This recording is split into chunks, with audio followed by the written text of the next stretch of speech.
There's this moment in the Bible that may be just too controversial for The Chosen Season 5. You see, in Scripture, after Jesus cleanses the temple, he starts to say some pretty wild things. For instance, he says that soon, not one stone of the temple will be left standing. And when he says this, nobody believes it. Because you see, the Jerusalem temple was massive. It took up a gigantic 37 acres. To put that in perspective, that's the equivalent to about 28 football fields. It's roughly the same size as the Universal Studios Hollywood theme park. And if it were a neighborhood, it could hold anywhere between 150 to 200 homes. To the people standing around Jesus, he sounds insane. But then he says something even wilder. Jesus appears to start describing the end times. He says that there will be battles and earthquakes. Families will be torn apart. His followers will be arrested and tried. And then he says something that really catches people's attention. He says, when you see the abomination of desolation, flee to the mountains. Now, to us, that phrase might not mean anything, but to the people surrounding Jesus, this is something that they've been worried about for generations. And when they hear it, they panic, because this is something that could actually destroy all of Judaism. But here's where it gets worse. It could also destroy Christianity too. For centuries, Christians have debated this phrase and the rest of Jesus' predictions so much that we don't even talk about it anymore. Pastors refuse to preach it, and a show like The Chosen probably won't even touch it. And so together, we're going to dive deep into this phrase and the other harsh warnings that Jesus gives about the future. I'll show you why so much of what he says has been terribly misunderstood for centuries. And in the end, we're going to discover not only what Jesus really was trying to say, but why it might be the most important message each and every one of us needs to hear today. Let's go.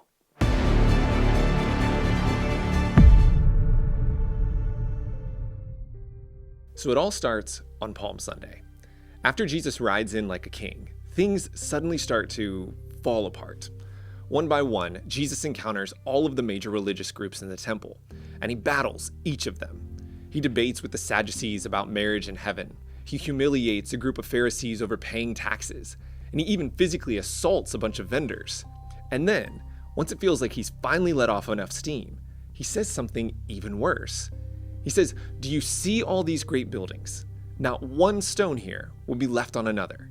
Every one will be thrown down." But he's also still kind of talking about the religious leaders too. You see, for 2 chapters now, Jesus has been communicating one consistent message. Those in charge of the temple, the religious leaders that he's been arguing with, are about to be replaced. In Mark 11, Jesus curses a fig tree and sacks the temple to illustrate how the religious leaders have forgotten their purpose and need to be replaced. In chapter 12, Jesus uses the parable of the vineyards to talk about how those same leaders are going to cause people to reject God's own Son. And now, Jesus is saying that the temple, the place where they wield their power the most, is going to be destroyed. And when they hear this, the religious leaders respond by plotting to kill Jesus. But here's the strange thing. Jesus isn't the one who's going to destroy them. Jesus isn't describing some major coup where his disciples take over the temple and replace the Jewish leadership. Because the next thing Jesus tells his disciples is that they are the ones who are going to suffer. He says that there will be fighting and violence and earthquakes, and then he warns them of an even bigger threat, something called the abomination of desolation. He says, when it comes, flee to the hills, run, get out of there. Now, it's easy for people to imagine that Jesus is talking about some giant end times monster, an abomination who's going to bring death and disaster. But here's what's so interesting. We've heard this word before. When the disciples are discussing the roots of Hanukkah, Jesus recounts how Antiochus Epiphanes, a tyrant who was oppressing the Israelite people, desecrated the temple and put pig's blood on the altar. And altogether, the disciples call this the abomination of desolation. But when Jesus uses it, he's not actually talking about something that happened 200 years before. He's talking about something that is still happening right then. A group who is still desecrating the temple. Jewish revolutionaries. You see, according to the first century Jewish historian Josephus, first century revolutionaries defiled the temple with their violence. He specifically highlights a zealot leader named Eleazar, who not only brought violence into the temple, he unlawfully entered the inner sanctuary. And this is at the heart of Jesus' warning. The Jewish religious leaders are allowing their own people to do what Antiochus did. Their desire for freedom from Rome has led them to defile God's temple in their own way. And Jesus is letting them know that everyone is going to suffer because of this. Eventually, Rome will put an end to Jewish rebellions by destroying Jerusalem and the temple along with it. Like Jesus said, none of this will be left standing. Not the building, not the leadership structures, none of it. And they won't be the only ones to suffer. Remember, Jesus is talking to his disciples. He's warning them that they will be caught up in all of this too. Rome will persecute them for centuries to come. Their own Jewish brothers and sisters will turn on them.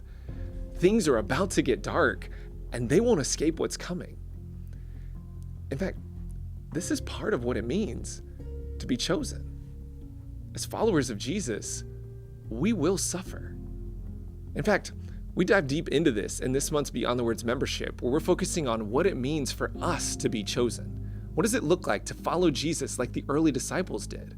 And one of the things that becomes clear when we read through all the passages about discipleship is that following Jesus isn't going to be easy. And of course, if you'd like to learn all about the membership, just click the link up here or down in the description. Now, let's just pause for a second.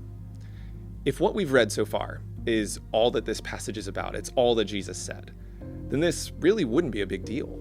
I mean, it would be easy for a show like The Chosen to just slip something like this into an episode. The only problem is, Jesus doesn't stop there. And what he says next is the source of centuries of debate among Christians. Jesus says, "And immediately after the tribulation of those days, the sun will be darkened, and the moon will not give its light, and the stars will fall from heaven, and the powers of heaven will be shaken." Now, it's not hard to imagine how people can read this and connect it with books like Revelation and prophecies of the end times. People assume that Jesus is talking about a tribulation that will occur after God's people are raptured, that the dark moon and shaking heavens align with the various seats that will be opened in Revelation, and perhaps that even the falling star describes the defeat of Satan or the Antichrist. The only problem is, Jesus isn't giving a prophecy here. He's quoting scripture. He's drawing upon the prophet Isaiah. And when we look at the passages he's quoting, what we see is that Isaiah is using the same apocalyptic language to describe how God is going to destroy Babylon and all the other evil forces in the world. What Isaiah is saying is that in the end, God is going to redeem his people. Oppression won't last forever. And Jesus is saying the same thing. The things that Jesus has been describing aren't just meant to scare us, they're actually meant to give us hope.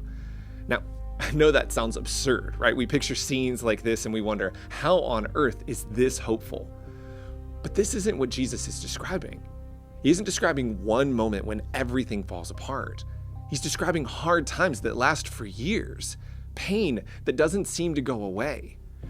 And that is something I think we can all understand.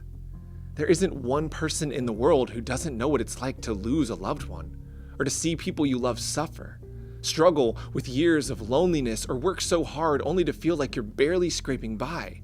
And even to go through these things specifically because we follow Jesus. I mean, the truth is, if you follow Jesus, you will suffer.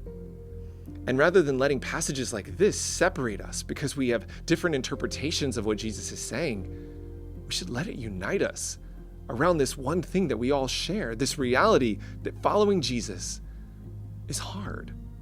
His disciples suffered for following him. His family suffered in order to follow him, and we will too. But Jesus promises that an end to that suffering is coming. We don't know the day or the hour, but we know that it's coming. And we know that the way that Jesus wants us to prepare for it and endure in the meantime is to love one another, to band together as the body of Christ, and to stay faithful to him. Because you see, in the end, this scripture really isn't too controversial for the chosen. It's actually the message they've been proclaiming for the last 4 seasons. And now that we know what it really means, it's easy to see why. Hey, thank you so much for watching today. And before you go, I want to let you know that if you'd like to learn more about what it really looked like to be a disciple at the time of Jesus and how we can do that today, then make sure to check out my Beyond the Words membership and join us as we kick off our new monthly focus, The Chosen. You'll find a link above or down below. And if you'd like to see another video just like this one that will change the way you see a familiar passage in the Bible, then just click this link right here. Thank you again for watching, and I'll see you next time.